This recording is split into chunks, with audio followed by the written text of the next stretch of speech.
오늘은 2022년 5월 26일 성 필립보 네리 사제 기념일입니다. 성부와 성자와 성령의 이름으로 아멘. 요한이 전한 거룩한 복음입니다. 그때 예수님께서 제자들에게 말씀하셨다. 조금 있으면 너희는 나를 더 이상 보지 못할 것이다. 그러나 다시 조금 더 있으면 나를 보게 될 것이다. 그러자 제자들 가운데 몇 사람이 서로 말하였다. 조금 있으면 너희는 나를 보지 못할 것이다. 그러나 다시 조금 더 있으면 나를 보게 될 것이다. 또 내가 아버지께 가기 때문이다 하고 우리에게 말씀하시는데 그것이 무슨 뜻일까? 그들은 또 조금 있으면 이라고 말씀하시는데 그것이 무슨 뜻일까? 무슨 이야기를 하시는지 알 수가 없군 하고 말하였다. 예수님께서는 제자들이 묻고 싶어 하는 것을 아시고 그들에게 이르셨다. 조금 있으면 너희는 나를 보지 못할 것이다. 그러나 다시 조금 더 있으면 나를 보게 될 것이다 하고 내가 말한 것을 가지고 서로 묻고 있느냐. 내가 진실로 너희에게 말한다. 너희는 울며 애통해하겠지만 세상은 기뻐할 것이다. 너희가 근심하겠지만 그러나 너희의 근심은 기쁨으로 바뀔 것이다. 주님의 말씀입니다.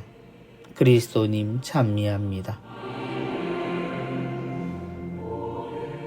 조금 있으면 주님은 우리에게 오신 하느님의 아들이십니다. 그래서 그분은 처음부터 영원한 분이셨습니다. 그리고 완전한 선이신 주님은 우리를 심판하실 당연한 자격을 지니신 분이셨습니다. 그럼에도 우리는 그분에게 심판받지 않았습니다. 우리가 그분께 받은 것은 사랑이었습니다. 조금 있으면 너희는 나를 더 이상 보지 못할 것이다. 그러나 세상은 주님을 이 세상에서 지워버리길 바랬습니다. 그리고 하느님의 사람으로 자처하는 이들부터 하나같이 마음을 모아 주님을 세상에서 치워내려 하였습니다. 그것도 가장 무거운 죄인 살인의 방법으로 말입니다. 어떤 잘못도 없는 이를 세상에서 없애려 한 것은 주님의 무죄함이 아닌 그분의 사랑 때문이었습니다. 세상에 의인으로 살던 이들은 주님과 무죄함으로 타협하기를 바랬으나 주님의 사랑이 세상 죄인들을 구원으로 이끄는 것을 받아들일 수 없었습니다. 그들에게 사랑이신 하느님은 이름뿐이었고 그들이 바란 하느님은 편견과 편애로 가득 찬 분이었기에 그분을 치워버리려 했습니다. 그것도 그분을 바라보던 모든 이들에게 공포와 실망을 동시에 던져주면서 말입니다. 그러나 다시 조금 더 있으면 나를 보게 될 것이다. 그런데 그런 세상의 시도를 하느님 아버지께서 무너뜨리셨습니다. 주님을 다시 돌려주신 것입니다. 무죄한 이의 죽음은 공포와 실망을 다시 회복시켰고 그 십자가는 죽음의 상징이 아니라 사랑의 상징이요 부활의 징표가 되었습니다. 세상이 지우려 했던 주님이 다시 살아나셨고 그로써 주님의 생애 모두가 다시 회복되었습니다.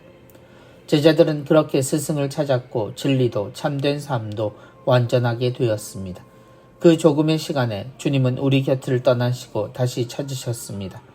그로써 모든 것은 완전해졌고 우리는 완전함을 선물로 그리고 우리 삶의 참된 가치를 찾게 되었습니다. 너희가 근심하겠지만 그러나 너희의 근심은 기쁨으로 바뀔 것이다.